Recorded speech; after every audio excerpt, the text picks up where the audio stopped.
when they were found in 1974, they were found by accident, first of all. They're one of the most important discoveries in the 20th century as far as archaeology goes. But like most archaeological discoveries, they are made by accident. In this case, the people that found these warriors, or at least one of them, were farmers, and they were digging water wells. And as they were digging down, all of a sudden there's parts of people coming up, except there were bones, there were terracotta pieces of warriors. They're between 6 feet and 6.5 feet tall.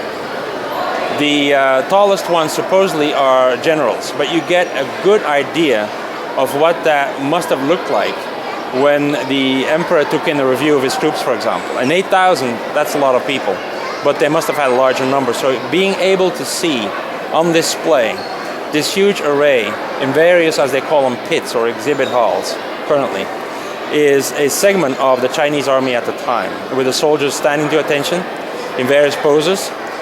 You have foot soldiers, you have lieutenants and generals, you have people on horses, you have people in chariots. There is even, I understand, a general staff, a different section of the excavations where the generals or the Terracotta Warriors representing the ranking officers were put on, not on display, but were buried. We are now capable of seeing at the museum in Xi'an 8,000 warriors. There may be more of them that are buried still, but they are on display, and what they show is the army that went into the tomb with the first emperor of China. This is more than 2,200 years ago, and what it shows us today is that the emperor at the time had enormous powers.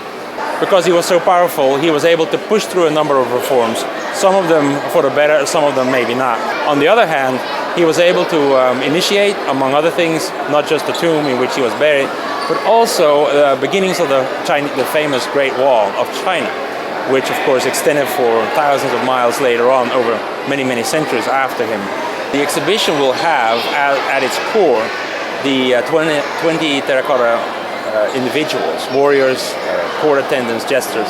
There will be horses, there will be a chariot, but there will be about 120 artifacts as well related to the time period. This is going to be about the first emperor, beginnings of what we know to be China, Imperial China. It's a very long, very rich history. There's a lot that went on before, there's a lot that went on afterwards. But the core is the display of these warriors and the terracotta figurines in general. Otherwise there'll be other Chinaware, there'll be metal objects that will fill in the blanks in a sense. And we will have, no doubt, also immersive environments through which you can walk, and so you get a feel of what it's like to be at the time in a certain place in China. I don't think we'll put people in a tomb, but you never know. Come check it out.